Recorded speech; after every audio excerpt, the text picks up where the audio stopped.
dignitaries on the dais, Shri Anurag Thakur, Honorable Minister for Youth Affairs and Sports and Information and Broadcasting, Government of India, Dr. S.B. Muzumdar, Founder and President, Symbiosis, and Chancellor, Symbiosis International Deemed University, Dr. Sandeep Vaslekar, President of Strategic Foresight Group, Mr. Anmol Sovit, Chair, Y20 India, Dr. Pankaj Kumar Singh, Director, Department of Youth Affairs, Dr. Vidya Yaravdekar, Pro-Chancellor, Symbiosis, and Dr. Rajni Gupte, Vice Chancellor, Symbiosis International University. Respected dignitaries, speakers, delegates, invitees, and participants, we warmly welcome you all to the Y20 consultation. We are delighted to be gathered here today to inaugurate this prestigious event. It is a matter of great pride for all Indians to hold the G20 presidency. It is an excellent opportunity for India to regain its status as Vishwaguru, a teacher for all times. Symbiosis, which was established 51 years ago with the motto of Vasudhaiva Kutumbakam, the world is one family, has dedicated itself to this spirit through its commitment to the nurturing of culture, respect for diversity, and quality education.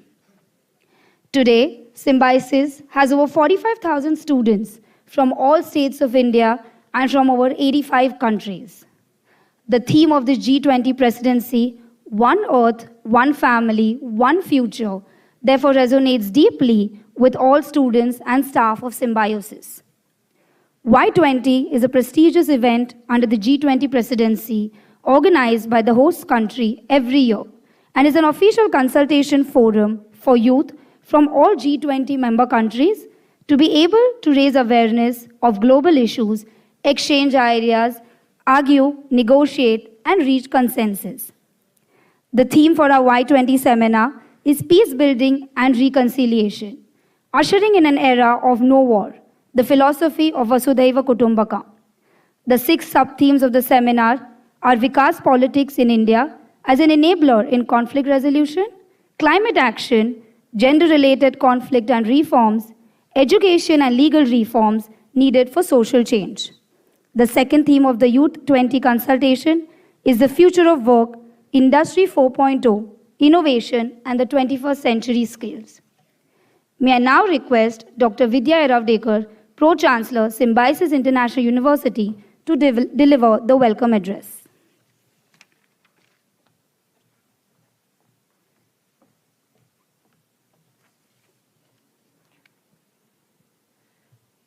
The chief guest for the Y20 consultation, Shri Anurag Thakur, Honorable Minister for Youth Affairs and Sports and Information and Broadcasting, Government of India, our Chancellor, Dr. S.B. Muzumdar, sir, the person who's going to give the keynote address and is an alumnus of Symbiosis International University because a few years ago, he received the D.Lit from Symbiosis, and he's been Dr. Muzumdar sir's student also, Dr. Sandeep Vaslekar, who's an author of a book called The World Without Wars, which is very apt to the theme of this Y20 consultation, Mr. Sovit, Mr. Pankaj Singh, and our Vice Chancellor, Dr. Rajni Gupte, Mrs. Muzumdar.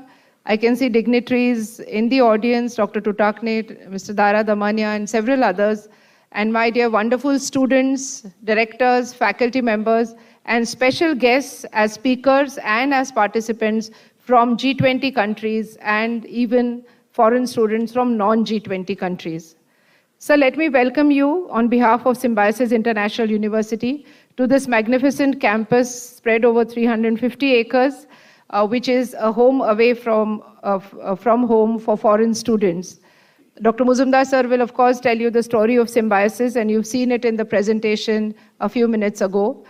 50 years we've been striving towards establishing a theme that sir gave us 50 years ago, the theme of and philosophy of Vasudhaiva Kutumbakam. And we are so happy that when Symbiosis International University was selected by your ministry, they gave us a theme of peace building and reconciliation, which is very close to our heart. Over the 1.5 days of discussions, which started yesterday was more of a cultural extravaganza, where foreign and Indian students performed so well on this very auditorium that it was a treat for every participant and every audience. Today, of course, as Amrita said, there are going to be discussions on various topics and themes. But let me tell you, sir, that for us at Symbiosis, the G20 discussions have now become a part of our academic discussions, almost one G20 consultation every month.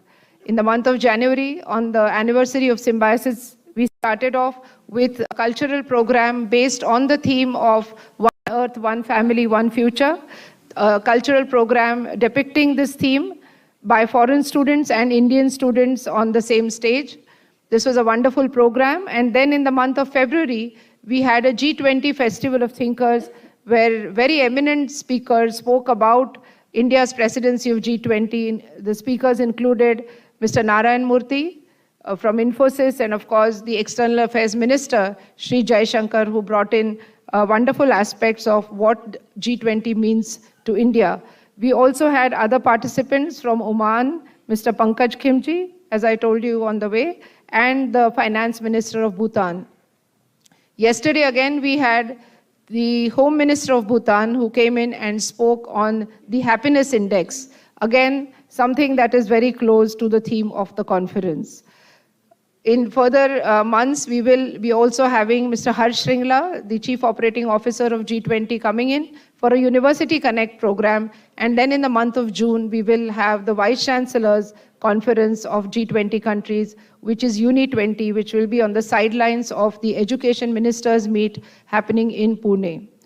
Why is this G20 so important to this university? Because we want to also convey to the young people, young students under the umbrella of Symbiosis, that India as a country getting the presidency of G20 is not just important for India, but it is important to the neighborhood of India and several countries who are developing and emerging economies.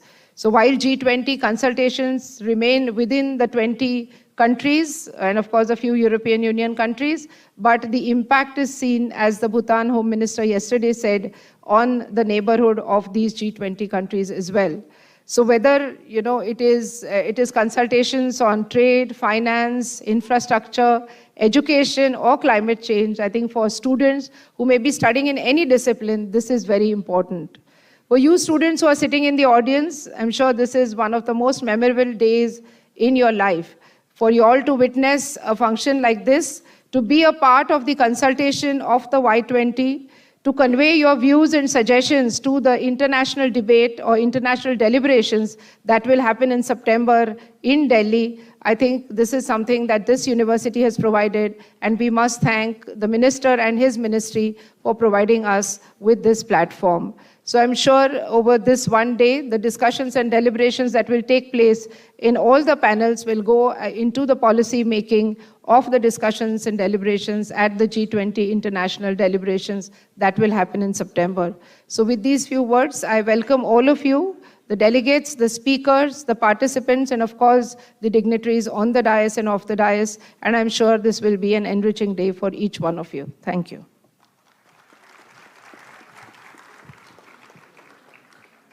Thank you, ma'am.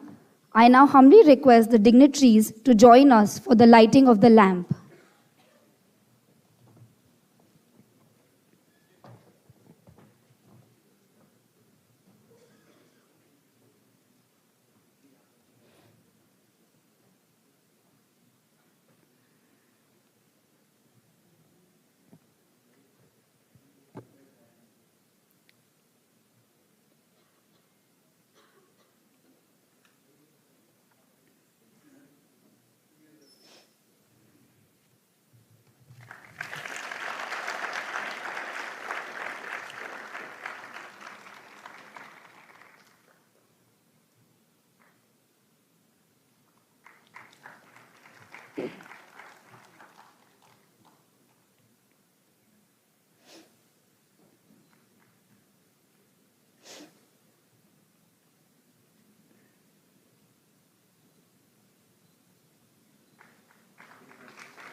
Thank you all.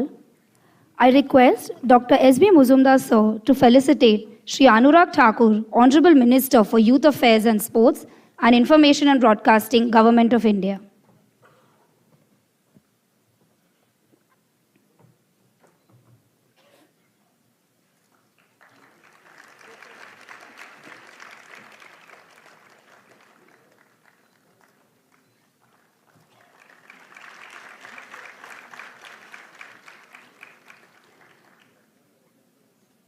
May I also request Dr. S.B. Muzumdar to felicitate Dr. Sandeep Vaslekar.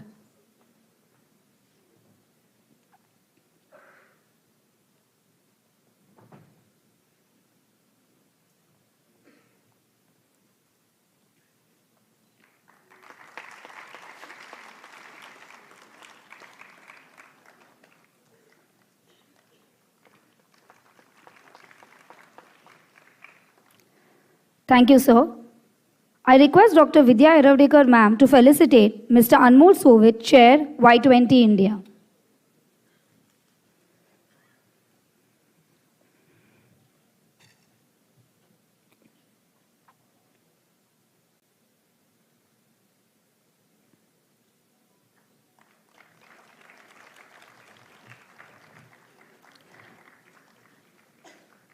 Thank you, ma'am. I request Dr. Rajni Gupte ma'am to felicitate Dr. Pankaj Kumar Singh, Director, Department of Youth Affairs.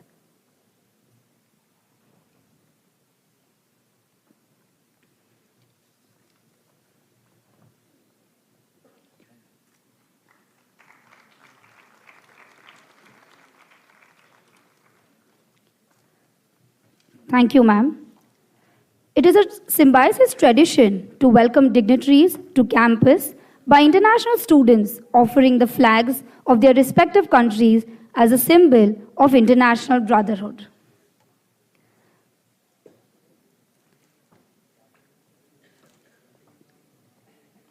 Afghanistan,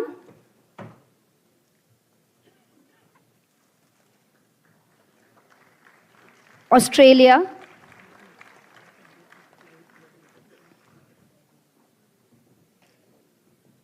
Bangladesh,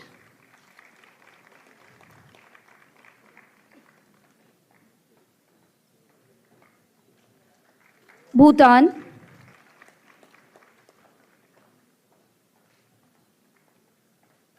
Botswana,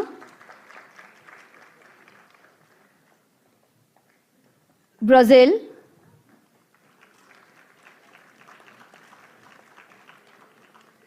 Burundi, Cambodia,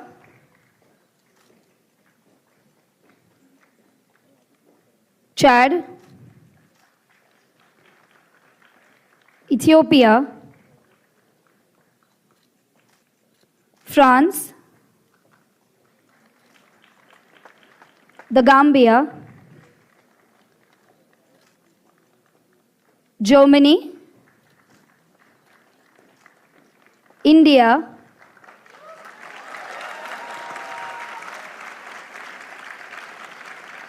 Indonesia, Italy, Japan, Kenya, Lesotho,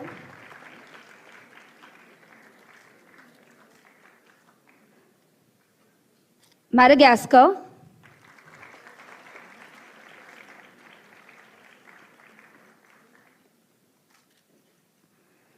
Maldives,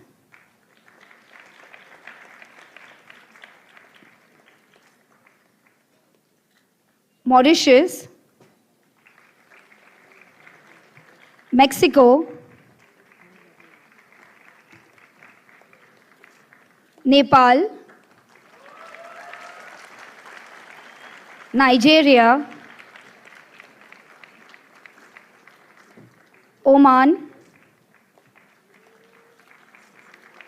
Palestine, Russia, South Africa, South Korea,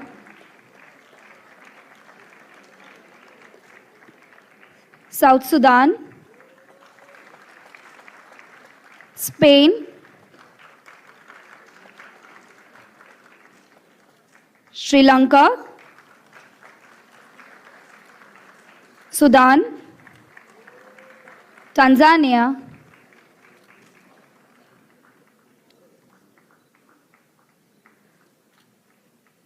Togo, Turkmenistan, United Kingdom, Uganda, United States of America,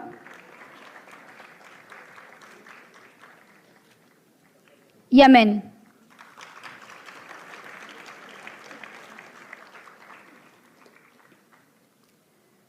May I now request Dr. Rajni Gupte ma'am to present the flag of Symbiosis International University.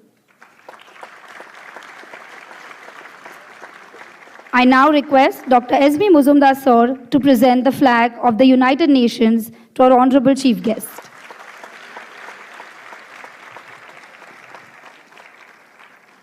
Thank you all.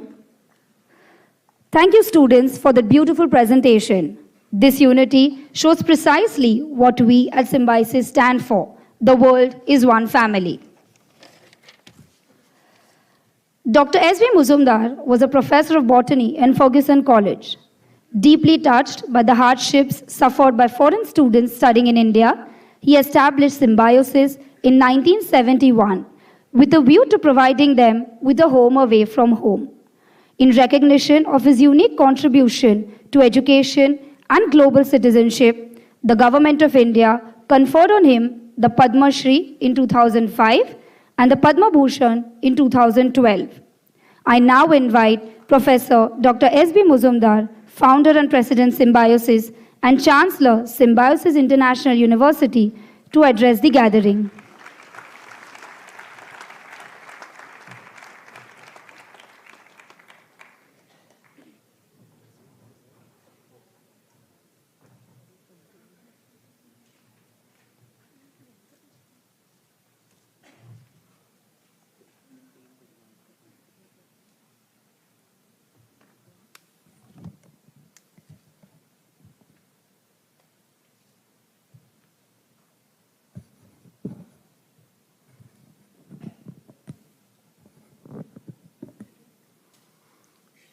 Vakratunda महाकाय सूर्यकोटि समप्रभ निर्विघ्नं कुरु मे देव सर्वकार्येषु सर्वदा. My dear students, please say namaste to our chief guest Anurag Thakur. Loud. Louder. Thank you. The chief guest of this morning is Anurag Thakur, my friend and university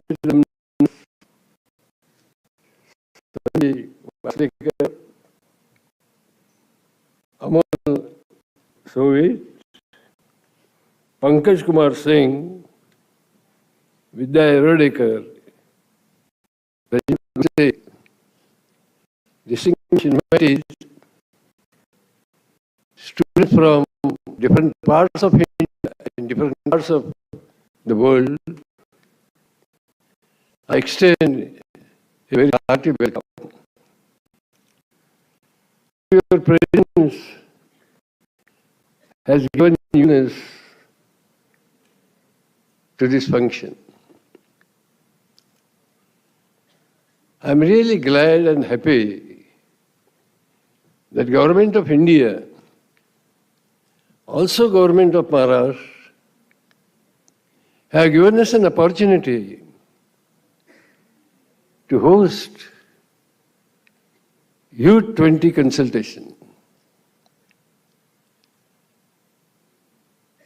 And this is very appropriate because G20 tagline is Vasudhaiva Kutumbakam, which was also the motto of Symbiosis when it was established in 1971. The tagline further says that there is only one earth, one family, one future. And I would like to add, there is only one soul among all organisms on the planet. Be that as it may, Symbiosis was born in 1971 with the motto of Vasudhaiva Kutumbakam.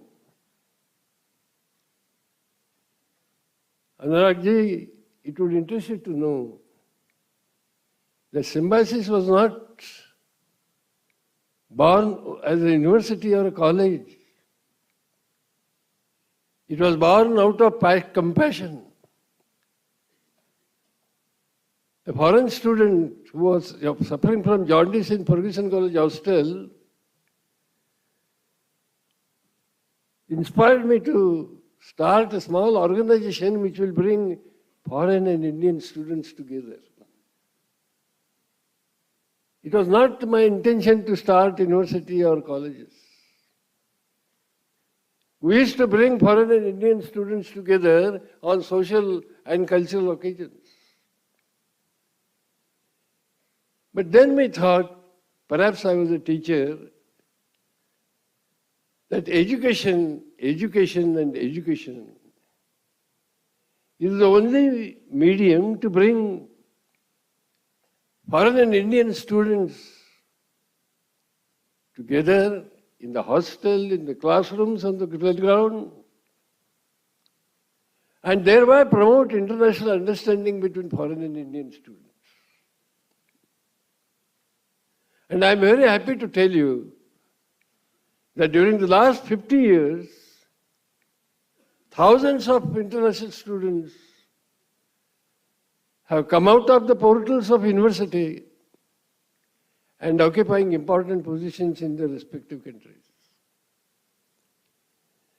They are India's ambassadors of goodwill. And therefore, Symbiosis for the last 50 years is contributing to the Upanishadic concept of Vasudhaiva Kutumbakam. We do believe that a day will come when nations with different boundaries will come together, live together, understand each other, and there will be no war in the world. Today, Mr. Vaslekar is going to speak a keynote address on world without war, and therefore I am not going to say anything about it. But suffice it for me to say that is Vasudhaiva Kutumbakam a reality? Will it be a reality? Will it be a living truth? And Anuragji, for having spent 60 years in education, I do believe that Vasudhaiva Kutumbakam is the ultimate human destiny. And therefore, we in Symbiosis try to translate the concept of Vasudhaiva Kutumbakam into reality through education. And I do believe that it is only through education. It is only through students and youth of the world that a day will come when politicians, when those who are engaged in war, conflicts, working against climate change, nuclear proliferation will realize that humanity is one, world is one. And I do believe that one book, one pen, one child, one teacher will change the world. And therefore, our government, I am glad, our popular Prime Minister, benevolent Prime Minister, beloved Prime Minister, Narendra Modi, has taken the opportunity of getting G20 presidency very seriously.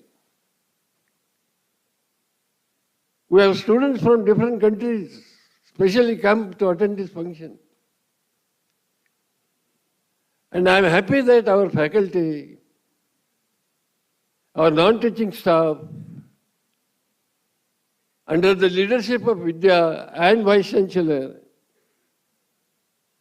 have done extremely well in projecting the image of India.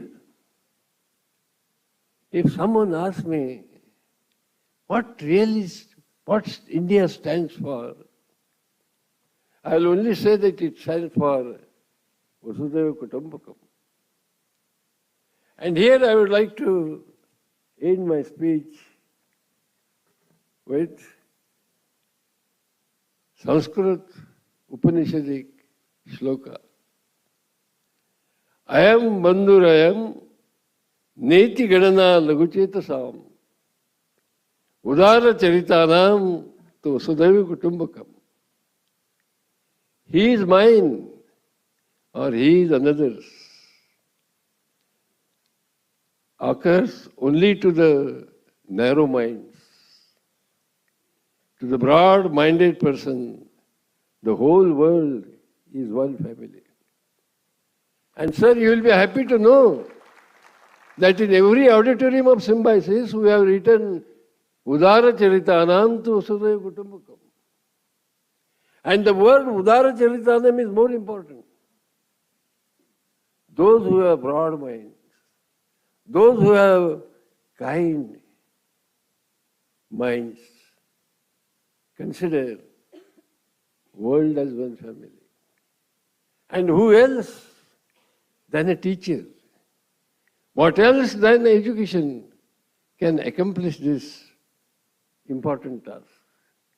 With these few words, Anuragji, I again thank you very much for sparing your time, coming all the way from Delhi, and I am sure young sports minister, youth affairs minister will ignite the minds of youngsters who are waiting for your delivery. Thank you so much. Ayam bandhuryam neti gana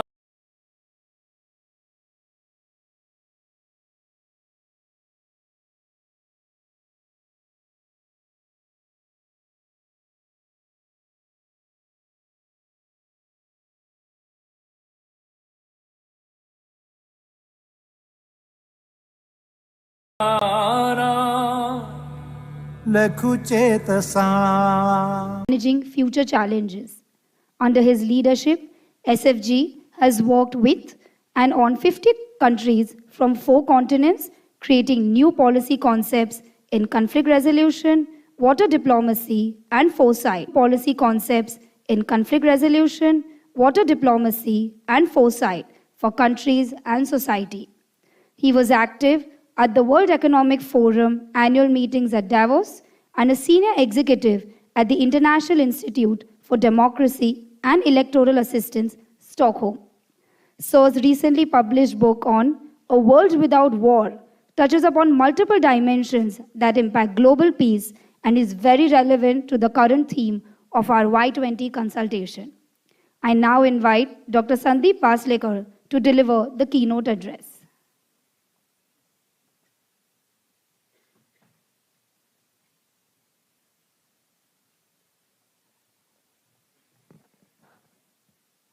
Chancellor Sir Dr. Muzumdar, Honorable Minister for Youth Affairs, Anurag Thakurji, Pro-Chancellor, Dr. Vidya Yarodekar, Vice-Chancellor, Dr. Gupte, Mr. Pankaj Singh from the Ministry of Youth Affairs, other distinguished guests, ladies, gentlemen, and my friends. I want to congratulate Symbiosis International University and especially Dr. Vidya Yarodekar for convening this consultation on youth from G20 countries.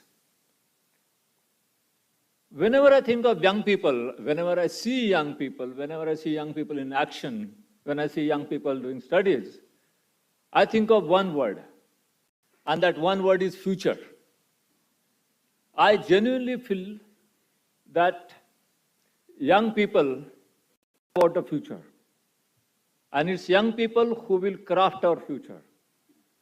And what happens to our planet, what happens to our country, what happens to our society will to a large extent depend upon how our young people think. And therefore, this youth consultation is extremely important. So it's not just a consultation for youth, it's a consultation on future. And Minister Anurag Thakurji, as a Minister of Youth, you are actually a Minister for Future. So you are a Minister for Future of this country.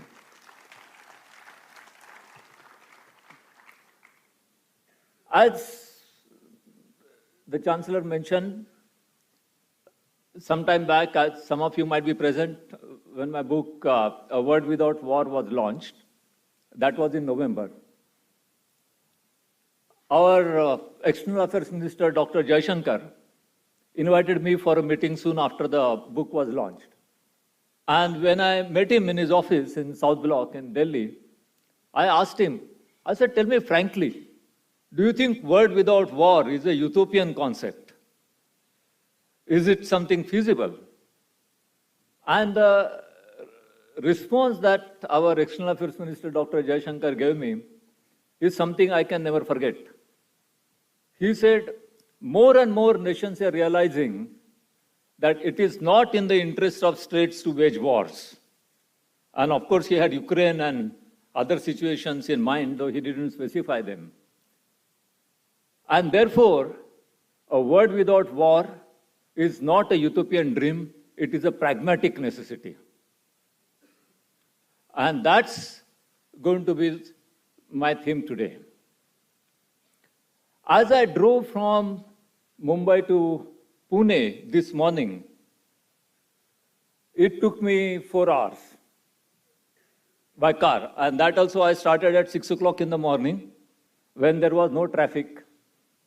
And it is a weekend and on expressway, and still it took me 4 hours.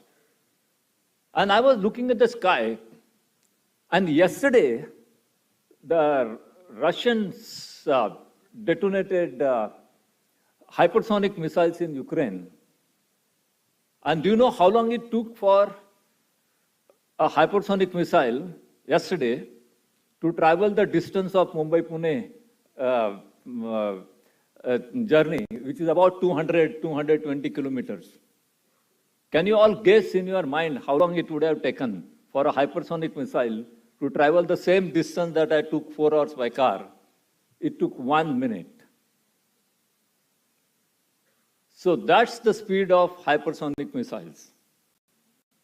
So our world is now going in 2 directions. There is one world of hypersonic missiles, nuclear bombs. Leaders like Putin and Biden and Xi, who are keen on perpetuating wars. Artificial intelligence, which can do so much for humanity, for the welfare of humanity, being used for weapons of mass destruction. New and new kinds of nuclear weapons being developed and deployed. And the risk that the next war, if it turns nuclear, could end human civilization in a matter of few hours. So it's taken 12,000 years for the civilization to evolve. It has taken 2 lakh years for Homo sapiens to grow from where it was born to the level we have reached today. And all of this can disappear in a matter of 12 hours or 20 hours. If we enter a war and it turns into, if we enter a global war and if it turns a nuclear war. And today we are not too far from that reality. You have turmoil in Ukraine, which can easily turn into a nuclear war. You have a situation in North Korea. You have a situation in Taiwan Strait.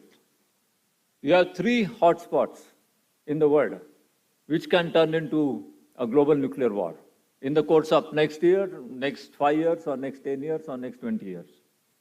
And therefore, when you look at the future, when you craft future as young people of today, you have tremendous responsibility to how to ensure that the future world will be a peaceful world, a world where we can coexist, a world where there will be symbiosis. Symbiosis not only of different species, but symbiosis of different cultures, symbiosis of different kinds of communities, different countries. But we have reasons for hope. This is one word, and there is a other word, and the other word is the word of hope. Out of 193 countries, 23 countries have given up armies and they do not have defense ministries. Out of 193 countries, 23 countries in the world do not have any kind of armed forces. They do not have army, they do not have navy, they do not have air force, they do not have Ministry of Defense, and they do not have Minister of Defense. 23 countries is not a small number. And out of 193 countries, 123 countries passed a resolution in the United Nations in 2017 asking for abolition of all weapons of mass destruction, particularly nuclear weapons. So 123 countries out of 193 countries have signed a treaty for the total prohibition of nuclear weapons, TPNW. So one side you have a world where you have hypersonic missiles traveling at the rate of 1 minute from Mumbai to Pune. On the other side, you have a world where 23 countries have given up armies, 23 countries have given up militaries, and 123 countries have said no to nuclear weapons. Now, how do you combine this word? How do you live in the first word, and how do you also look at the reality and the hope of the second word, the word of peace, the word of hope? And there is only one answer to that, and only one philosophy that can do that, and that is the philosophy of Vasudhaiva Kutumbakam. If only we embrace the philosophy of Vasudhaiva Kutumbakam all over the world, only then we will be able to reduce the hiatus between these two contradictions and create a world which is a word for all. As the motto of the G20 summit this year, which is going to be held in India, says it will be a word of one earth and one family and one future. So it's the centrality of Vasudhaiva Kutumbakam philosophy. Only that can save not just us as India or Asia, but only that can save the whole world. That can save the planet.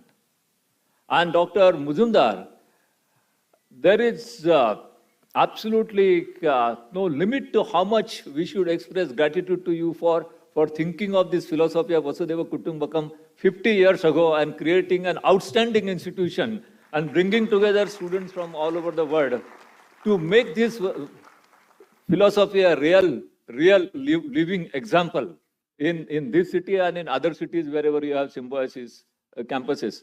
But we need to take this message all over the world. And even UNESCO realizes this. If you read the preamble of the UNESCO, and I'm sure many of you must have read the preamble of the UNESCO, it says that it's in the minds of the men that war is made. And therefore, it is in the minds of the men that the defenses of the peace have to be constructed. And that can only be done through education. So therefore, the road of education to build a peaceful future is the road that you have shown to the world, and I hope that's a road that we will follow. We have a very dynamic and very respected Minister, Anurag Thakur, to address us very soon. I don't want to stand too much between him and you, but there are a few thoughts I would like to share with you just in a couple of minutes, 5 minutes, about how do we construct the Vasudhaiva Kutumbakam. Because Vasudhaiva Kutumbakam is a philosophy, but how do you make it real? How do you bring it in life? One path is education, which Dr. Muzumdar has shown us, but otherwise, at a global level, how do you bring it in life? So I would say that we have to look at this issue at different levels. The first level is the multilateral institutional level. We have to reform the global multilateral order. United Nations Security Council must be reformed. The government of India is campaigning for this reform. Many other countries in the world are campaigning for this reform.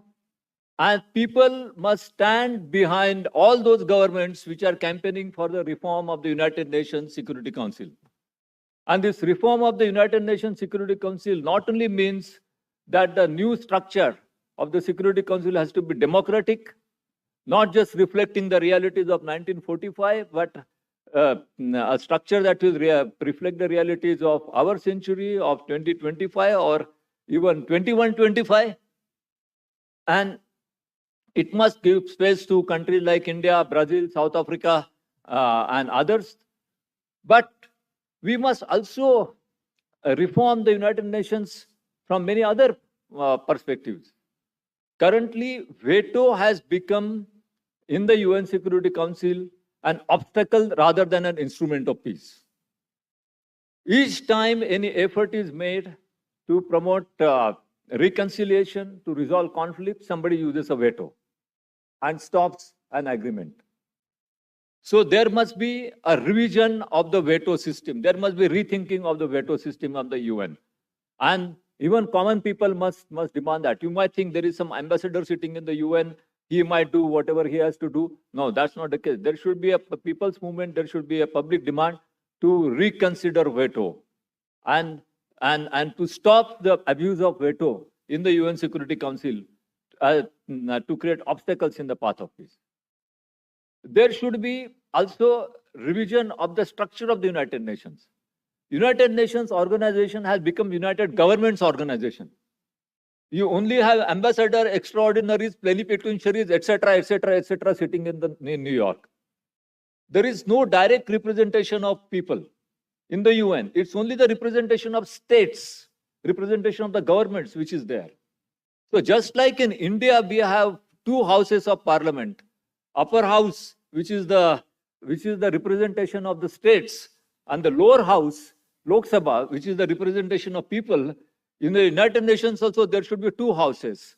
The General Assembly, which is the representation of the states, and the Parliament of Humanity, which is the representation of people.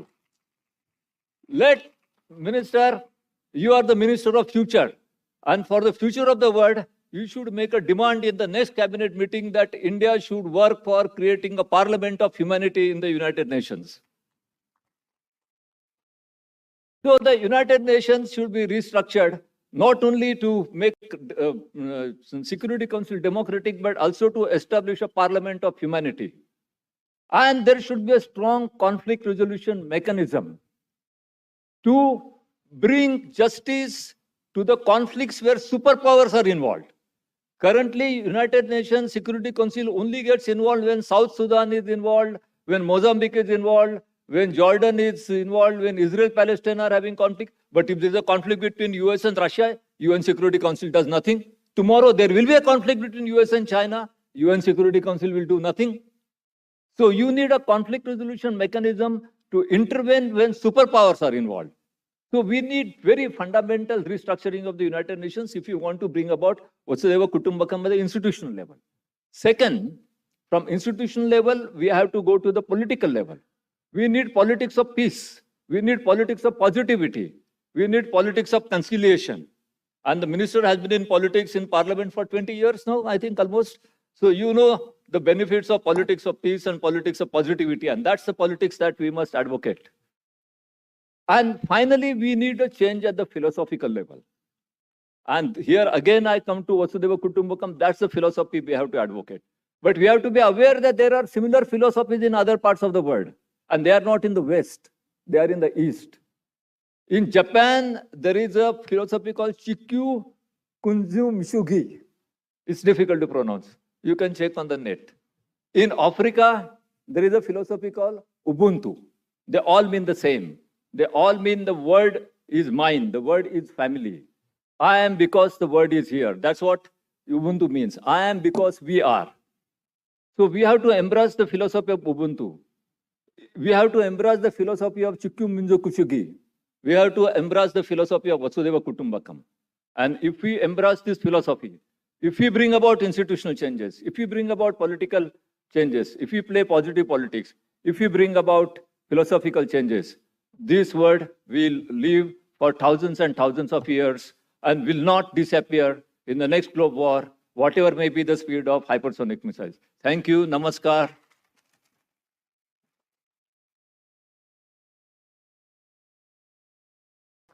Thank you, sir. It is always very exciting to hear your thoughts on global peace. Mr. Anurag Singh Thakur is the Union Minister for Youth Affairs and Sports and Information and Broadcasting, Government of India. He is a four-time elected member of the Indian Parliament from Hamirpur, Himachal Pradesh. Within Parliament, he has served as chairman of the Parliamentary Standing Committee on IT and member of Public Accounts Committee. During the 16th Lok Sabha, he was appointed as a Chief Whip Lok Sabha, becoming the youngest to assume the post.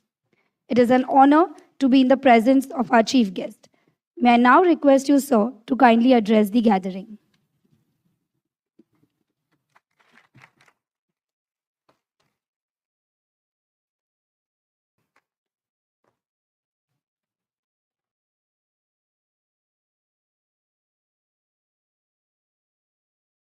Dr. S.P. Majumdar, founder and president of Symbiosis and Chancellor, Symbiosis International Deemed University.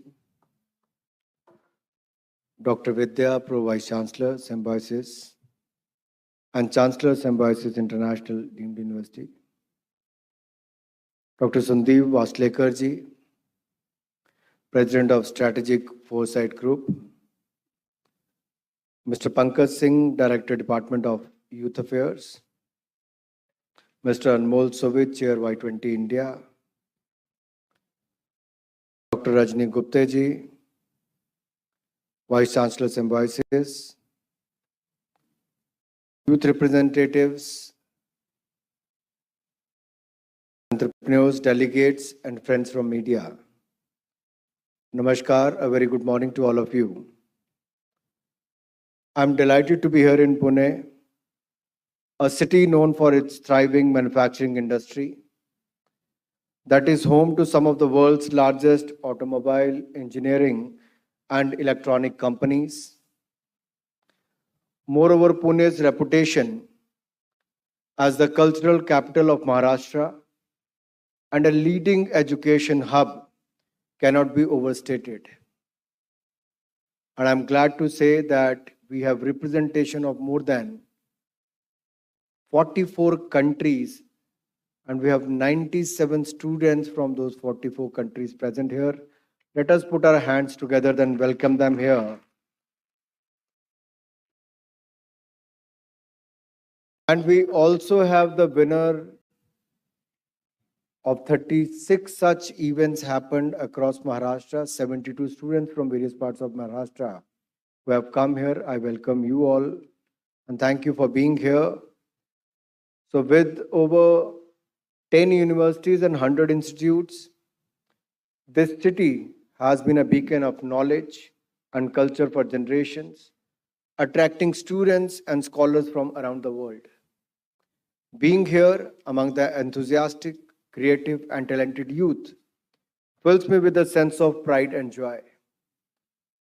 Institutions like Symbiosis, whose foundation is laid by Dr. Majumdar. So institutions like these, which are providing quality educations to thousands and thousands of students from across the country and from across the globe. There couldn't be a better place to organize this event in this part of the country. Thank you, Vidyaji, for allowing us and you being the host for this Y20 event. So institutions like Symbiosis are one of the finest in the country, which sows the seeds of change and also nurture. To all the youth who are present here today, I'm not going to call you what Sandeep ji has said, the future of tomorrow. Young people are equal stakeholders in the present. You are the builders of better tomorrow. Your role is today, now and here. And look around you. Today, India is making headlines across the world for being the world's fastest growing, largest economy. And look back at 2014, where India was rated among the fragile 5 economies of the world, from fragile 5 to first 5 economies of the world. From ranking 3rd globally in terms of startups, with over 77,000 startups and more than 107 unicorns today. I still remember when Prime Minister Modi called me and Nirmala ji when I was Minister of State for Finance and said, we have to help these youngsters who have started these startups, whether with the incentives to the ease of doing business and others. Look at the vision of Prime Minister Modi and the hard work of our youth. In just a span of 8 years, India has become the 3rd largest startup ecosystem in the world today.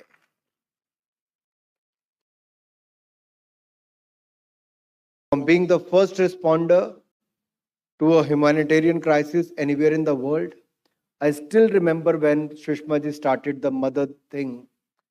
It was for the NRIs who lived overseas, how they can be helped.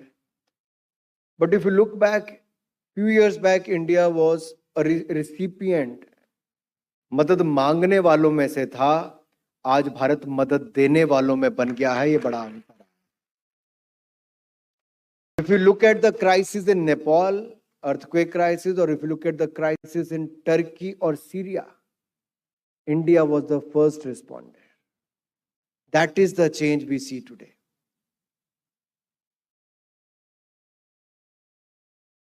Vasudev Kutumbakam, Dr. Mujumdar, has rightly selected the motto for this educational institute.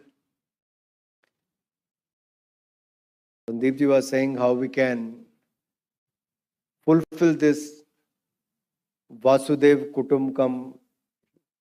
Sandeep ji, I mean, if you look at the crisis which the humanity, especially our generation, has faced in the last couple of years, COVID-19 pandemic. Even when the developed countries shirked away from their responsibilities and they was not ready to come forward and help, it was India. On one hand, we have administered more than 2.2 billion vaccines free of cost in India. At the same time, provided medicines and vaccine to more than 150 countries across the world. So, from humanitarian crisis to the crisis, at one time we were the 2nd largest importer of the mobile phones. And today we can proudly say in 5 years, India has become the 2nd largest manufacturer of the mobile phones in the world. For having the largest number of female commercial pilots in the world, for providing free food to more than 800 million Indians in the last 2.5 years, for its ambitious climate actions, energy transition efforts and use of renewables, for attracting huge foreign direct investment from 162 countries across 61 sectors, for its citizens and diaspora, heading global Fortune 500 companies. This is all about where India is making news. for its healthcare innovations, wellness measures, spirituality, yoga, and Ayush, for its phenomenal films, the way RRR is making news, regional content, which is no more regional, it has become global today. That is the power of films in India now and the power of Indian film content. Rich music, wholesome culture. The world is looking at us with great admiration, aspiration, and anticipation. The world is wondering what is this powerhouse of more than 700 million youth will achieve next. Whether it is the social media led social causes or $1 billion startups, India's youth is leading from the front. The path-breaking stories of Indian youth serves an inspiration to people all over the world to follow their passions and make a positive impact in their respective fields. India's hosting of this prestigious G20, it's a great honor for us to have the G20 presidency, and it's a privilege for me and my department also to host the prestigious Y20 summit as well. This presents an extraordinary opportunity to engage the collective efforts of the world's youth on issues and concerns that matter to them the most. The Y20 summit provides a unique platform for a young mind to share their vision, values, and ideas, and collectively develop solutions and recommendations that will be submitted to the G20 leadership. India's role in this summit is not limited to speaking. It also aims to provide a space for youth to be heard and participate actively in shaping the global agenda. And for that, the Y20 Summit 2023 has identified 5 key themes that will serve as guiding light for our youth. These themes have been carefully selected to empower young people to create, collaborate, and contribute to the G20's development agenda and the global community as a whole. These priority areas of the Y20 summit point to the urgency with which this world has to reconcile with the reality of the changing times in our quest to survive and thrive. Today's consultation is centered on the theme peace building and reconciliation, ushering in an era of no war.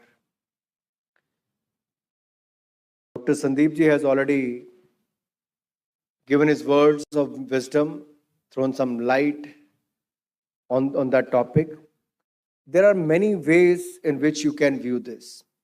The lens you apply and the vantage point from which you view this issue will determine how India responds in the decades ahead. These themes hold great significance when the world is currently grappling with complex challenges, whether it is the ongoing conflict between two countries in one part of the world, the far-reaching impact of the COVID-19 pandemic, the recent offensive by the Taliban in 2021, or the persistent political and economic instability. These issues has raised concerns about regional and global security and highlight the urgent need for effective collaboration and coordinated action to address these pressing issues. Now, while talking, Dr. Sandeep talked about multilateralism. Well, Dr. Saab, on one hand, at WTO, when we see this multilateralism is, nobody is supporting that cause in a big way, the big developed countries who have taken the advantage of it for last so many years. You rightly touched upon that point, especially this post-COVID-19 pandemic era. We really need to talk about these institutions, multilateral approach as well, and how this could be more useful to the globe, not for few countries. That is very, very important. And the need for peace and reconciliation has never been more apparent as we strive towards a world where warfare is no longer a viable choice. India has been a believer in a culture that promotes dialogue, development, and diplomacy. And even when two countries are at war, Prime Minister Modi very categorically said, this is not the time for war. Diplomacy, discussion, and dialogue is the way forward. And that is the way forward. And that is the message from India. And India's diplomatic approach, rooted in the concept of Vasudev Kutumbakam, or the world is one family, is characterized by ahimsa. Diplomacy and diplomatic outreach has broken away from the shackles of the Cold War era. Today, India decides the position of its national interest. It speaks eye to eye and negotiates from a position of strength. मैं कई बार देखता हूँ media में कुछ लोग कहते हैं कि वो बड़ा देश का दबाव होगा तो ऐसा हो रहा है. वो समय चला गया. अब ना भारत आंखें झुकाकर बात करता है, ना आंखें उठाकर बात करता है. भारत आंखों में आंखें मिलाकर बात करता है. दुनिया का कोई भी देश हो, कोई भी विषय हो, ये नए भारत में, ये भारत का नया नेतृत्व जो आपके एक एक वोट के कारण मिला है, ये नए भारत को एक सशक्त भारत बना रहा है. और इस अमृत काल की यात्रा में मैं कह सकता हूं, हम अमृत काल से स्वर्णिम काल की ओर जा रहे हैं. उसमें आपकी भागीदारी सबसे ज्यादा सुनिश्चित करनी जरूरी है. Further, India has played an active role in promoting peace and reconciliation on the global stage. We have been a strong advocate for disarmament and non-proliferation and have contributed to the UN peacekeeping efforts around the world. The future of the world depends on our actions today, and therefore, it is important to reflect on questions that define peace in the 21st century. We must also break away from the traditional notions of peace and war. There continues to be a physical or traditional warfare, aided by tanks, air missiles, and drones. And one of the hypersonic missiles you talked about, I'll go beyond that, Dr. Saab. There is also an information warfare. In the age of an infodemic where technology is both enabler but also divisive as well as intrusive.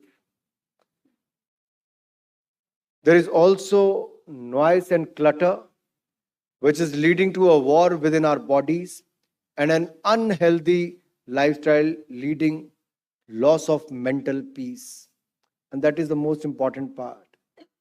Mental peace is very, very important. Me and Dr. Vidya were talking about the mental health issue on the way, that post-COVID, how mental health issue is becoming such an important topic today across the world. But at the same time, when we talk about the mental peace, it can be from an individual where you have a mental peace to a family peace, society peace, state peace, to the global peace. So it starts with the peace of, with the mental peace, it will start. And with this age of infodemic, why I'm saying age of infodemic, but it was more than pandemic, it was infodemic. Because spreading of lies, misinformation and all led to loss of thousands and thousands of lives across the world. So at times we have to see whether the technology is an enabler or it is doing harm to us if we are not using it in the right way. So I would like to leave you with few thoughts. Is the absence of a border-related war the true meaning of era of peace, or is there more to it?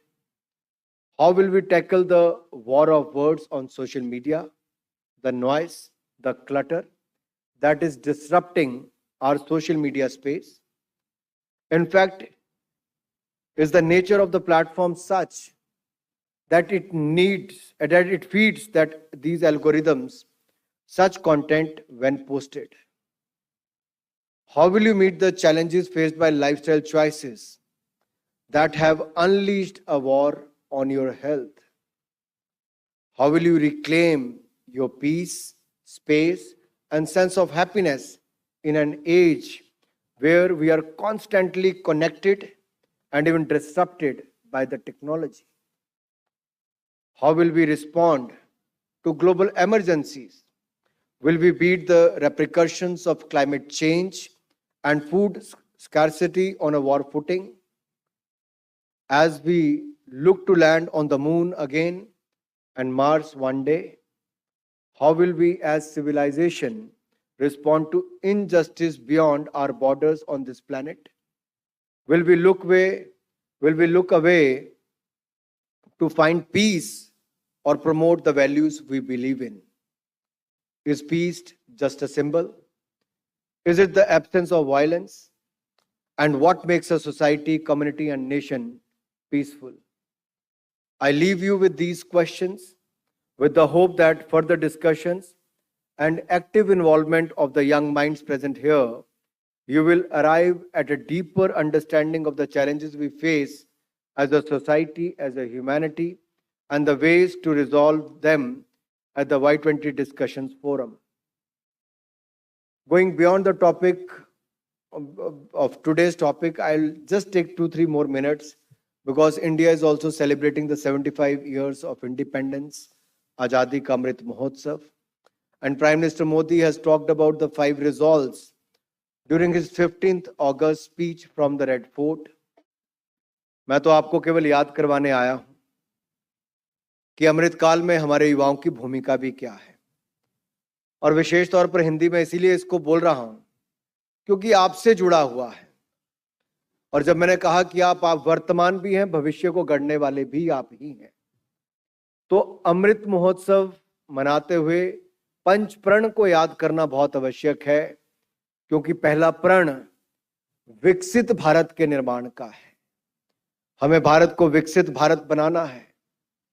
दूसरा प्रण अपने गौरवशाली इतिहास पर गर्व करना है, अपने गौरवशाली विरासत को बचाना और आगे बढ़ाना है, अपनी कला, संस्कृति, साहित्य को दुनिया भर से जोड़ना, उनको दिखाने का काम भी करना है।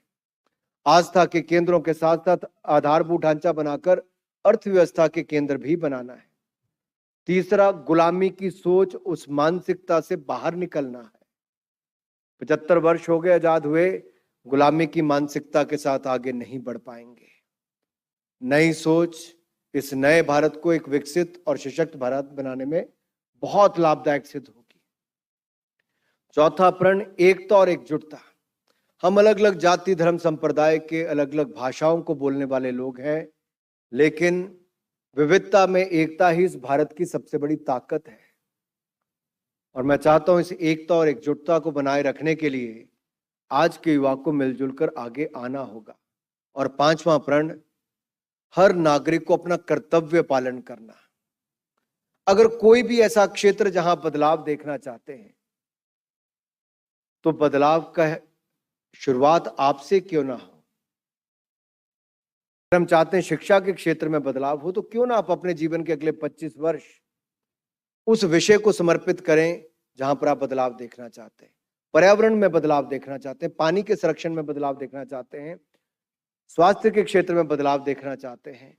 जैसे एक छोटी सी सोच देखने में छोटी लगती है, लेकिन डॉक्टर मजूमदार को लगा कि दुनिया के किसी हिस्से से एक व्यक्ति आया, जॉन्डिस भारत में हुआ, जो सरकार को देखने का, यूनिवर्सिटी को, फर्गुसन कॉलेज को देखने का काम था, उसकी बजाय एक दूरदृष्टि वाले व्यक्ति ने उसको देखा और एक ऐसी ग्रुप का गठन, एक सोसाइटी का गठन किया, एक ऐसा पौधा लगाया जिसके पीछे सोच एक ईमानदारी वाली थी, एक वासुदेव कुटुंब वाली सोच थी। तो आज वो पौधा वट वृक्ष के रूप में बनकर खड़ा हुआ है।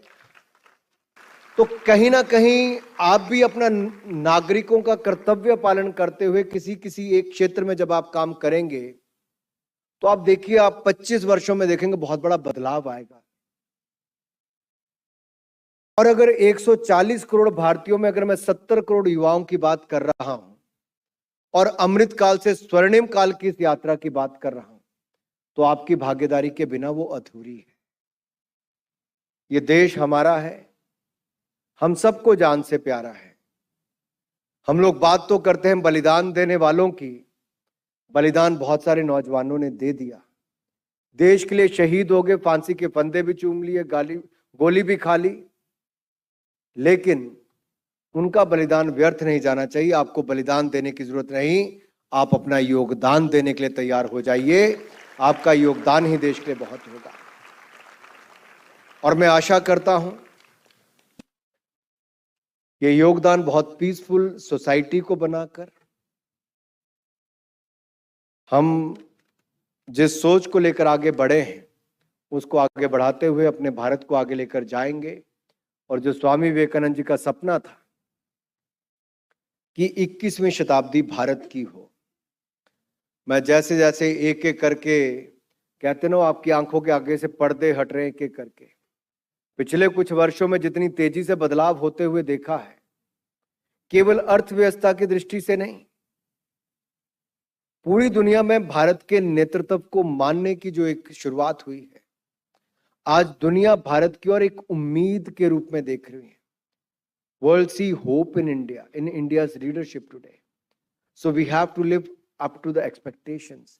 And I'm sure the youth of today is ready to deliver, ready to contribute, and to make India a global powerhouse today. Thank you. Jai Hind, Jai Bharat.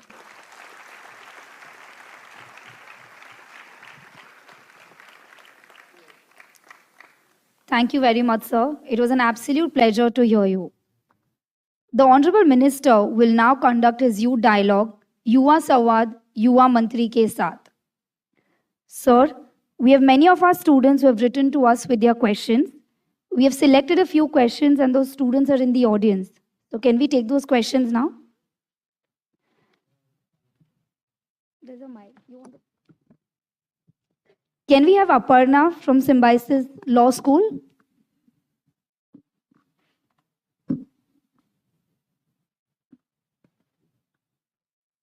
Can we request you to please stand up?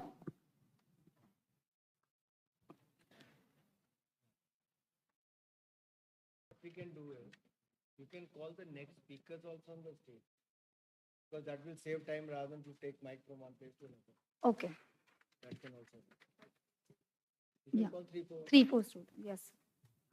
Good afternoon, sir. Our young India is transforming into a digitally empowered society. During the COVID-19 lockdown, Can you keep the mic closer?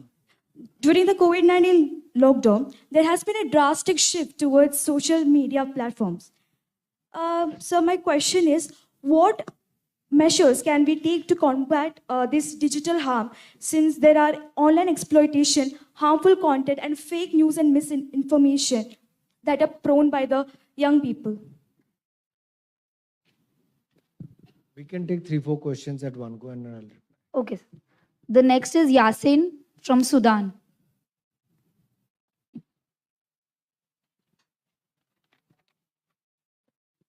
Good afternoon, sir. Myself, Yasin Adam, international student from Symbiosis Institute of Technology. So, sir, my question is, as a young international students who take loans to study abroad or to come on a partial scholarship, getting a short-term work visa is a very important. It is a big reason why students are attracted to countries like USA, UK, and Australia, etc. Is there anything that you are planning to do to take care of this limitation? Thank you. So should we take 3 questions at a time? Okay. The next is Prajwal Upadhyay.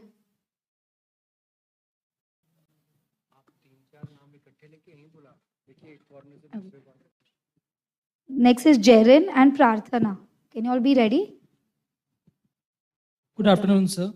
My first question is, in these post-COVID times, what initiatives is the government taking to support the higher education and career prospects of the youth who have been adversely affected by the pandemic? And I have one more question, if you allow me so. With increasing mental health concerns among the youth, what steps is the government taking to promote mental health awareness and support for the youth? Jerin is ready. Hello, sir. I'm an international student from Turkmenistan. Sir, we are happy that the Women's Premier League in cricket has started and that sport is slowly becoming a profession choice. So, what are the plans? The mindset of parents can be changed or by support, and how can we encourage the people, that parents, I mean. Can you repeat the question again, please? What are your plans to change the mindsets of parents and even teachers to encourage and support non-academic and non-traditional professional choices? I mean. Okay. The next is Prarthana. Hello, sir. Good afternoon. This is Prarthana from Nepal. So my question is something related to what you said earlier about about mentality of people being changed and the changing issues that are going around in the world and in India. So as we all know, today's world is a very rapid changing world, and India and the world is changing in terms of not just technology but culture and social community. So as the changing community, there has been a significant rise in people being very confident about their sexuality, being very confident about their choices, and we have seen a new era where the LGBTQ plus community has become very confident in coming out to the society. But although youths are very much adapting to this change, we still have a gap in the older generations or in institutions where it hasn't been adapted very well. So, as the Minister of Information and Broadcasting, I'd want to know, like, do you have any plans or plans in action that you're looking forward to bridging this gap and making the whole community more comfortable and a better place for people who are different yet very confident about themselves? Thank you.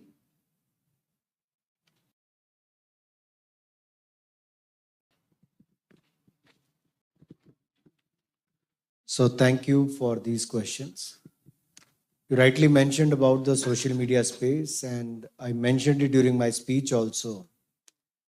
Whether it is up to the user, how they want to use it, whether to spread the misinformation or to create more awareness. Are we going to do good to the society, or are we going to do injustice to the society? You know, COVID-19 pandemic, as I mentioned earlier, is a great example how thousands and thousands of people lost their lives. At the same time, these kind of channels, platforms also creates a divide in the society, creates a divide between two friendly countries.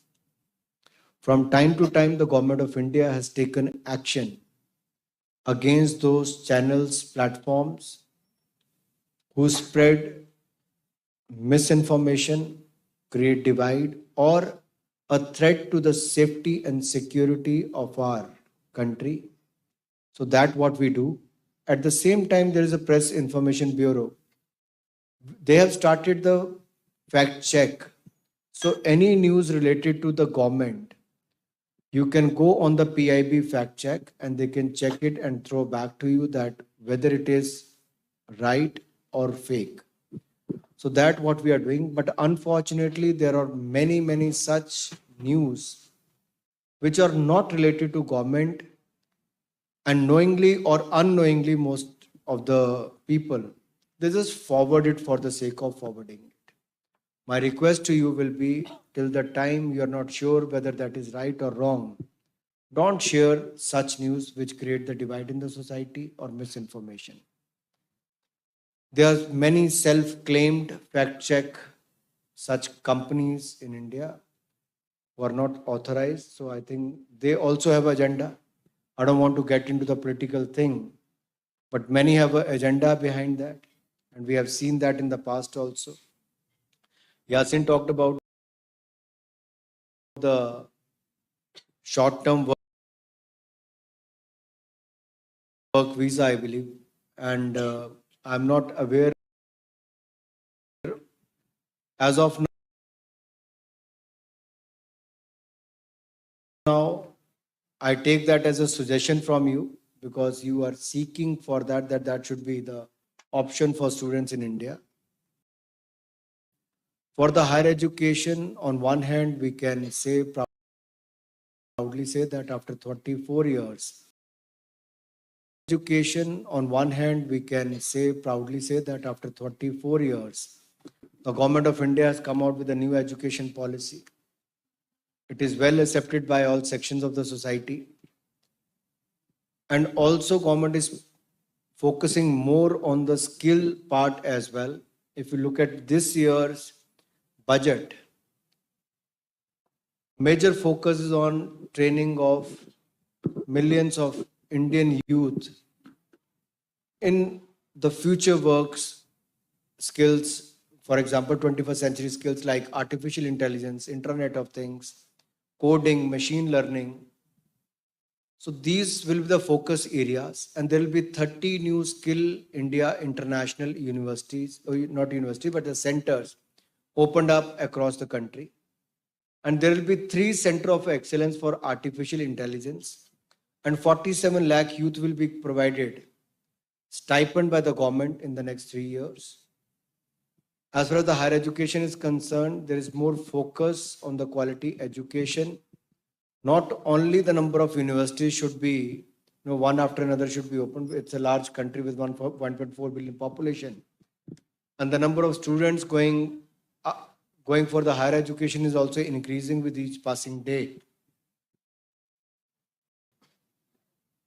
Here is the deemed university, which is working pan-India. I mean, you are growing because there is a quality of education here. But there are challenges with few universities.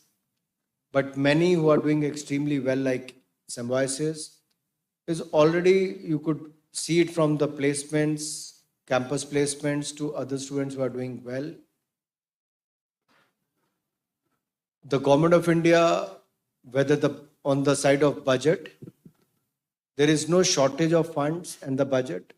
If you look at the number of institutes as far as the NIT, IIT, IIM,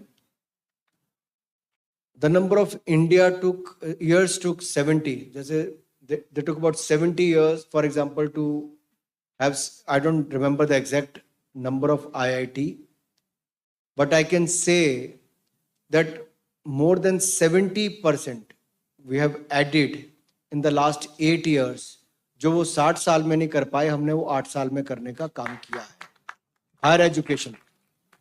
As far as the medical colleges are concerned, I can say it was 387 medical colleges earlier. We have added more 250 medical colleges in the last 8 years. This year we have announced 157 nursing colleges in this year's budget.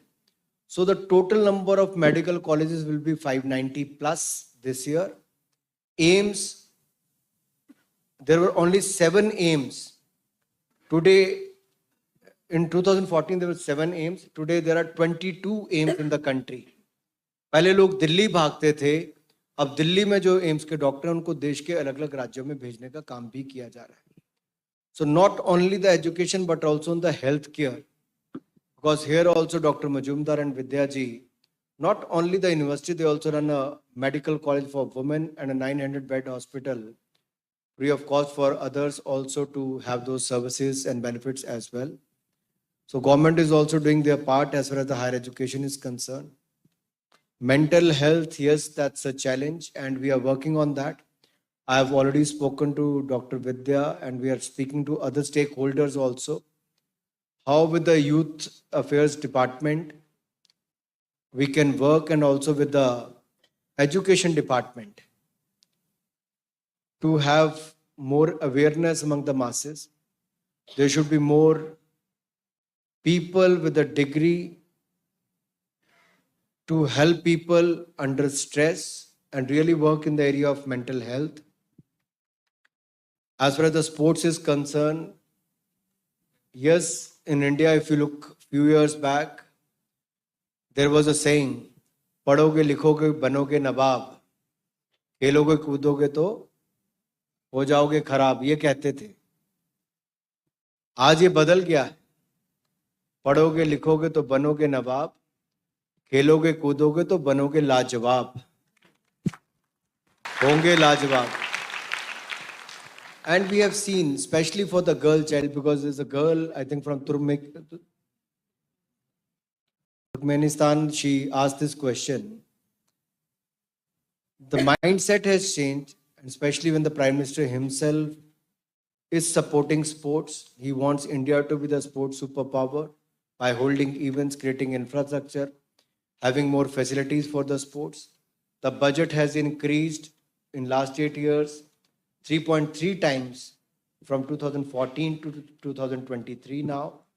Not only that, we have Khelo India schemes, where like Khelo India Youth Games, University Games, and the Winter Games we organize every year. Thousands of students participate, especially for the girl child, what you said. I can just mention here, we have star players like Saina Nehwal, Sania Mirza, PV Sindhu, Mary Kom, Nikhil Zareen, Tulavlina. These are the women athletes, Smriti Mandhana, Harmanpreet Kaur, to others who have done extremely well on the global platform in the field of sports. And there are many in the pipeline who will do well in the coming years. If you look at the record last year when we hosted the Khelo India Youth Games in Haryana, out of 12 national records broken, 11 were broken by the girl child. And this year, when the Khelo India Youth Games were held in Madhya Pradesh, 25 national records are broken and 21 are broken by the girl athletes.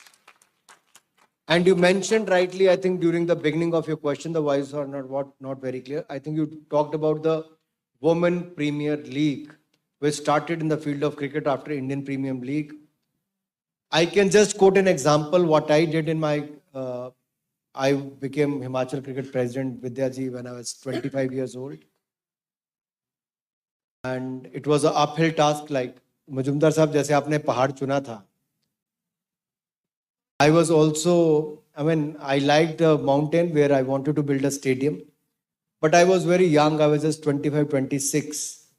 And my association didn't have even few lakh rupees. So to build an international level stadium, I took that as a challenge. And when people used to say he's a mad fellow of 25 years old, nothing happened in 50 years, what will he do? Which never happened in 50 years, I did that in 2 years. And if you happen to come to Himachal Pradesh, please visit Dharamshala. We have built that Dharamshala cricket stadium in 2 years span. And that has become the most picturesque stadium in the world today. What I wanted to add to that is when we had girls coming for trials about 12, 13 years back. Because before that, the women cricket was not with BCCI. It was an independent body. So when they merged it with BCCI, then we started looking at the women cricket. So the girl came for trials and few of them stayed back. 3 girls stayed back and said, we are not going back home. We're going to stay here and play cricket. And I was like shivering. I was literally shivering that 3 girls are staying back. Who's going to host them? There is no hostel. There is no facility. What will do? So with folded hands, I told them, you please go back. I'll call you after a few months and I'll start an academy. I started an academy and my entire association was, most of them were against me and like, you are spending at that time 70 lakh rupees per annum on women cricketers for an academy. What will you get out of this? Today I can say when the Women Premier League started, 4 Himachal women athletes are selected in the Women Premier League. And the highest paid is Renuka Singh with 1.5 crore rupees from a remote village of Shimla. Another is Shushma Verma. She has become the DSP in Himachal Police and she played the World Cup for India. So I think in any field you see today, we have a Pro-Chancellor who is a woman. We have a Vice-Chancellor who is a woman. We have a Finance Minister who is a woman. We have a President of India, a woman from a tribal background. And Master of Ceremonies is also a woman. So I don't see any reason why women should be left behind. When we talk about gender equality, in one of my programs at Doordarshan, a lady said, Sir, if we host a program, Purush Samman to aap aayenge? Because that was on a Women's Day, Nari Samman. That Purush Samman ka karenge to honor male.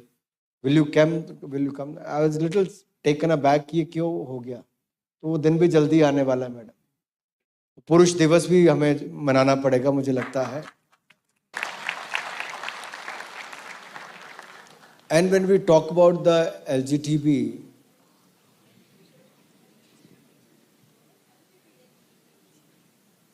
देखो, that is the awareness. That is the awareness and acceptability also in the society. You're right, few years back, it wasn't easy. It wasn't easy because the mindset is such. And with the change of mindset, with the change of times, there is more acceptability in the society, in the system, in the state. So I think it's an evolving process, I believe. Many things which we can't change, we have to accept. And if there is a court order also, and the society has also gone in that direction, I don't see any challenges in that way, even in India. और कोई question था कि यही थे?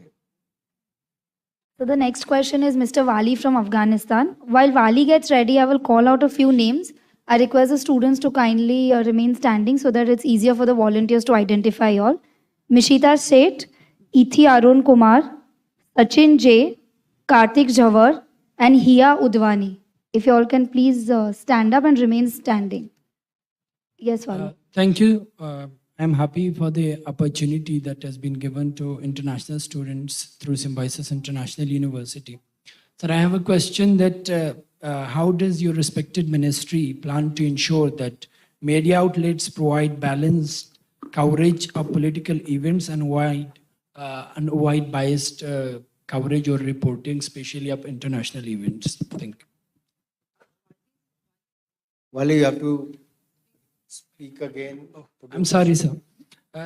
My question was that how your respected ministry is planning to ensure that media outlets in India to be balanced and provide a balanced coverage which is not biased, especially of international political affairs of other countries.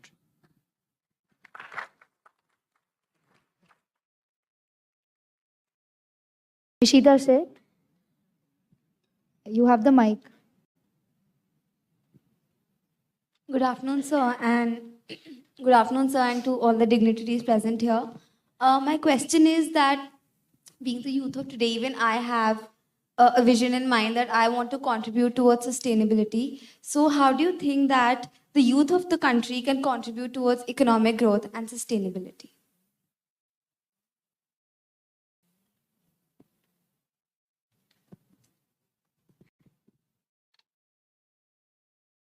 Yeah, please ask your questions. Good afternoon, sir. My name is Ziti. Sir, in today's time, students undergo a lot of pressure due to increasing competition. This has affected, so how can we use sports for mental welfare and create an environment of healthy competition, focusing on self-development of the youth?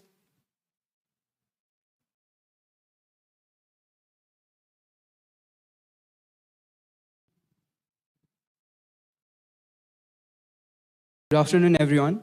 So my question is, according to you, what is the biggest challenges youth are facing in the country and what should the ministry do to address them?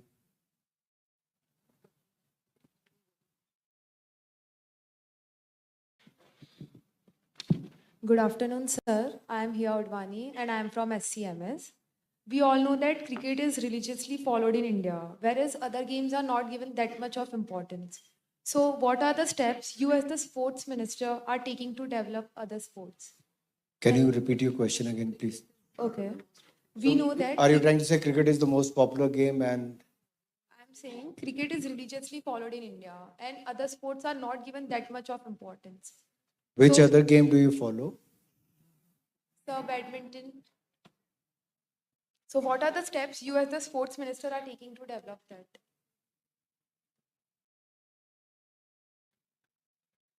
So let me go with the last question first.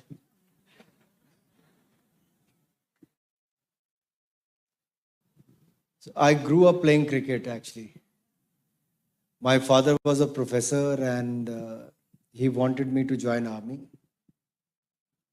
I ran away from home to play cricket. So मुझे जब कोई ये कहता है cricket के अलावा बाकी खेलों का क्या,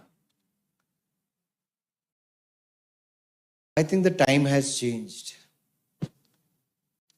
In cricket, we saw the champions in 1983 when Kapil Dev led team won the World Cup for India. People started seeing hope in that. Ki cricket mein we can do well, we can become champions and all that. But slowly and gradually, if you look at wrestling, boxing, badminton and other sports, shooting, we have started doing well. Javelin को एक तरफ से देखो तो लगता है कि किसी ने भाला हाथ में पकड़ रखा है, लेकिन सही मायने में तो 121 साल लग गए तब नीरज चोपड़ा आए और टोक्यो ओलंपिक्स में भारत को गोल्ड मेडल जिता कर लाए. But you are right, other sports also need a lot of importance. That is why I touched upon the Khelo India Youth Games, where a platform is provided for other sports to come and sportsperson to come and participate in those disciplines. There is a scheme like Target Olympic Podium Scheme, TOPS we call it, where the boarding, lodging, training, domestically or internationally, all the expenses are borne by the government of India. And even the players are given out-of-pocket allowance, 50,000 rupees per month over and above the other cost. Apart than that, we have more than 3,000 students who are selected under the Khelo India Accredited Academy scheme, where their boarding, lodging, training is also covered, but they are given 1,20,000 rupees per annum as a out-of-pocket allowance.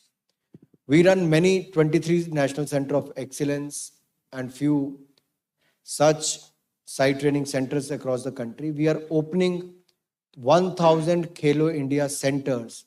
We have already sanctioned close to 790 Khelo India centers, and I promise we will complete 1,000 centers before 15th August 2023 this year. So these 1,000 centers will be focused on one game. One center, one game. Which, sir, you also mentioned about one class and something you said during that time. One class, one parent, one teacher. So, sorry. पूछना जरूरी होता है, सबने ध्यान से सुना नहीं सुना.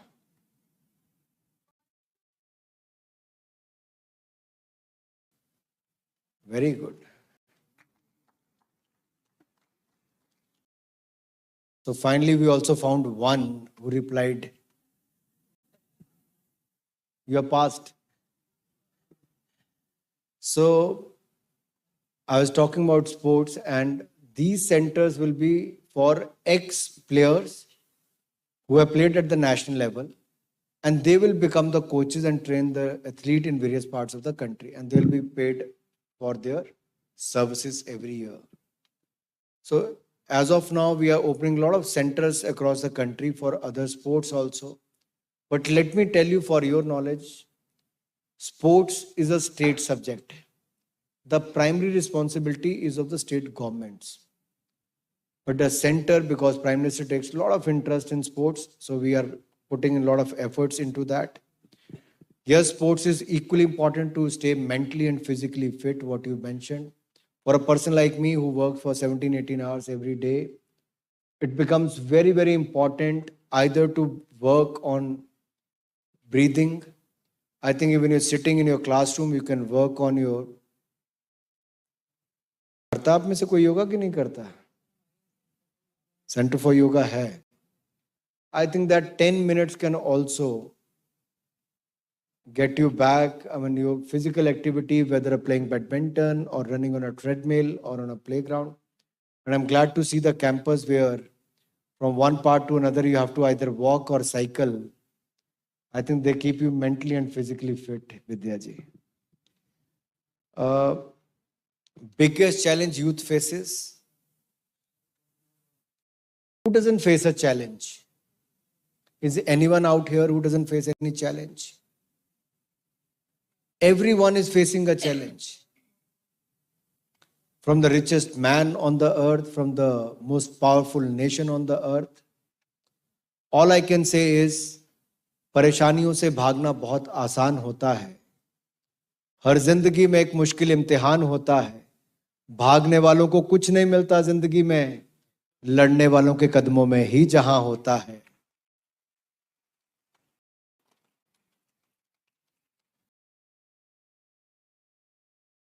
I've seen a change in the past few years where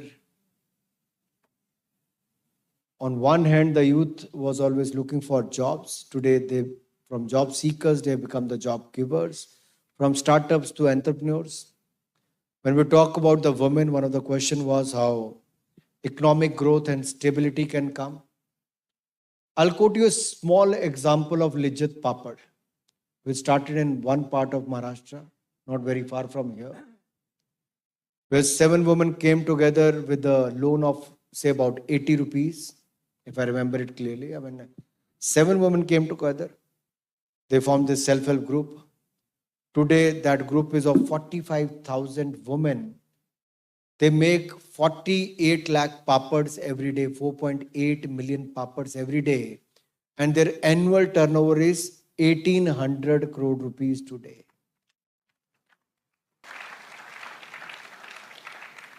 Even they would not have imagined it that time. This Amul dairy to Banas dairy, I think, in Gujarat. To many such federations, cooperatives, they have come forward. Even the Mudra loan, when many raised questions about Prime Minister's announcement of opening bank accounts of the individuals to providing collateral-free loan to the poor, many raised questions. But look today, after 8 years, where do we stand? We have 450 million bank accounts opened in 2 years span. We have 210 million debit cards available to those women. We have 340 million Mudra loans given. And out of that, 65% plus are the women who got those loans and they have become entrepreneurs or self-employed, and they are contributing towards the economic growth of the country, and there is stability towards their family as well. So I think these small things is helping. In this year budget, there's an announcement made towards the self-help group, where 80 lakh self-help groups, that means more than 90 million women will be directly benefit out of that. They'll be given some technology, they'll be given training, they'll be linked with the market, with the online platforms, and their product with a better use of packaging and marketing. They can get a large market and more sales and more revenue for their self-help groups in the coming years.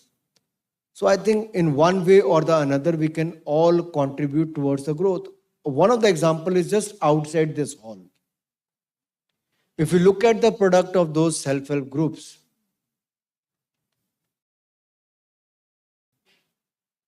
you pick any big name in the field of sarees and you look at those sarees outside.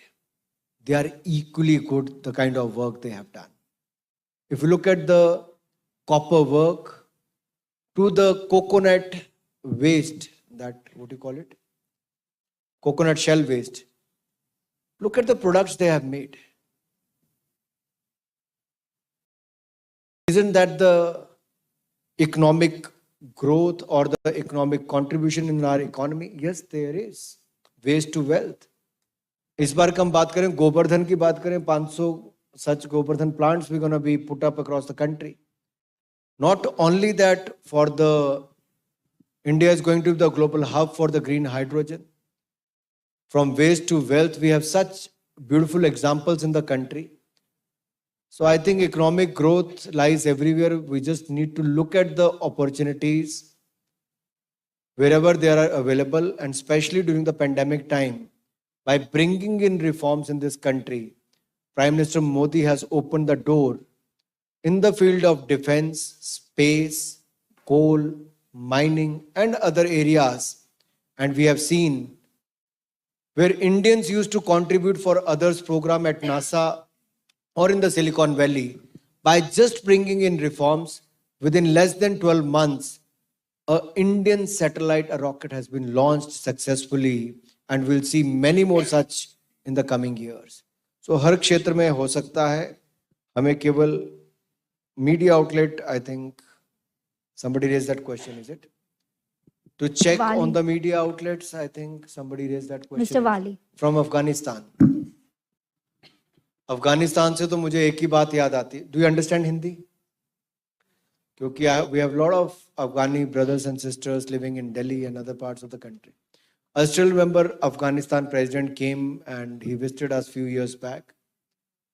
And Prime Minister Modi called me and said, I was in BCCI then. They said, Afghanistan ki madad karni hai. You have to handhold, help them. And trust me, Afghanistan president was there, Prime Minister Modi was there, and Prime Minister from his heart wanted to help Afghanistan. We gave them a ground in Greater Noida. They trained here, they provided coaches, and they worked very hard, the Afghanistan cricketers. We opened the doors for them in the IPL. They started playing in the international tournaments. We made sure that when new members, full members of ICC will be made, Afghanistan and Ireland, both of them, they become the full members. And our Afghanistani brothers and sisters were so happy. And look at their performance in the field of cricket. You have done extremely well in the field of cricket. That is all what we could do as a friend, as a friendly nation for our brothers and sisters. But as far as the media outlets are concerned, we have rules which most of the channels, newspapers, online papers, they all adhere to. And if they don't, there is a mechanism to look into that. We believe that media is the fourth pillar of our democracy and they have to play a very important role. Rather than the misinformation, they have the larger responsibility of dissemination of information, the government policies to the other things, to the each nook and corner of the country. As a public broadcaster, Prasar Bharati does that with the Doordarshan, All India Radio, and other platforms what we have. But for media, there are self-regulatory body, for example, Press Council of India for the print newspapers. And similarly for the television networks, for the linear channels, they have the News Broadcasters Digital Association and the News Broadcasters Federation, where they also appointed the retired judges who also sits on the board and look at the complaints against various channels and they look into those details. So here is more of freedom for the press to work in a democratic process, and I think they're working well. So I think, किसी का सवाल रह गया कोई? no, I think you've answered all the questions. Thank you so much, sir. I now request Dr. Rajni Gupte, Vice Chancellor, Symbiosis International University, to deliver the vote of thanks.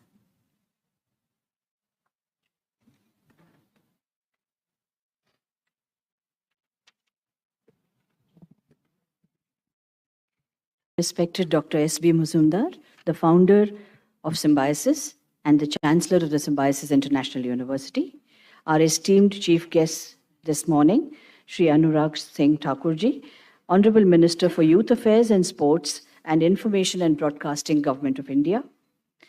The keynote address was presented by Dr. Sandeep Waslekar, President, Strategic Foresight Group, Dr. Vidya Erodekar, the Pro-Chancellor of the Symbiosis International University, Mr. Anmol Sovit, Mr. Pankaj Jain, invited dignitaries representatives of the G20 nations who are present here today, students from the various districts of Maharashtra who are present here today, representatives of the Ministry of Youth Affairs and Youth Secretariat, directors, deans, faculty members, staff, and students from the Symbiosis International University who are also present here today. It's indeed an honor to be here this morning and to thank all the dignitaries present here for their esteemed presence. We are delighted to host the Y20 consultation, and I thank the Ministry of Youth Affairs for giving us this responsibility. This is an event that we have been looking forward to, and I'm glad that it's got off to a wonderful start. This morning we had two of the deliberations on climate action and education reforms. Brilliant speakers and excellent sessions. We, of course, will now have further sessions on gender-related conflict, legal reforms, Vikas politics, and the future of work, Industry 4.0, innovation, and 21st century skills. I'm sure you're going to enjoy the day as much as we are looking forward to it. Mr. Vaslikar, thank you so much, sir, for being here this morning. You spoke of how Vasudhaiva Kutumbakam alone can resolve world conflict and how education can play a very critical role in this endeavor. You also spoke about reform of multilateral organizations, and I do hope that your wish for a Parliament of Humanity at the UN does come true. Shri Anurag Thakurji, thank you so much for being here for this event. I thank you for highlighting the transformation that India has gone through in the last 8 years, and specifically your mention of transforming from a fragile 5 to the top 5.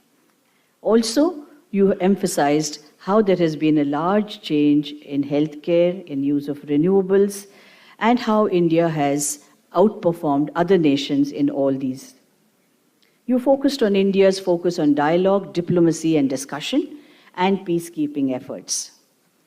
I'm sure that the question that you posed at the end will remain food for thought for all of us.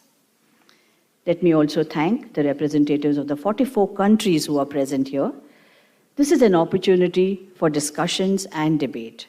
So I urge you all to listen, to think, and deliberate on the issues that are so very critical to all of us. I am sure that the action plans that will emerge from these deliberations will reach the Y20 summit and will influence global policies. Thank you, everyone, for being here this morning and for making this event a great success. Thank you. Thank you, ma'am. May I now request you all to rise for the national anthem.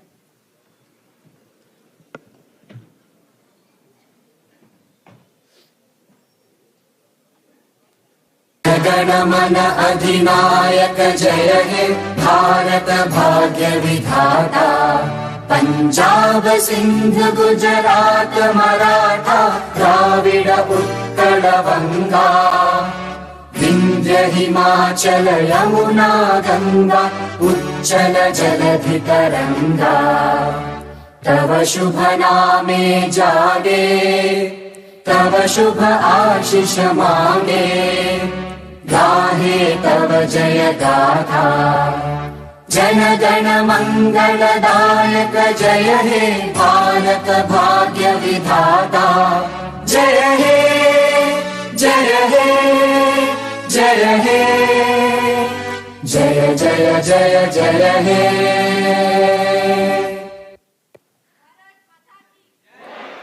Thank you. May I request the audience to remain seated till the dignitaries leave the auditorium.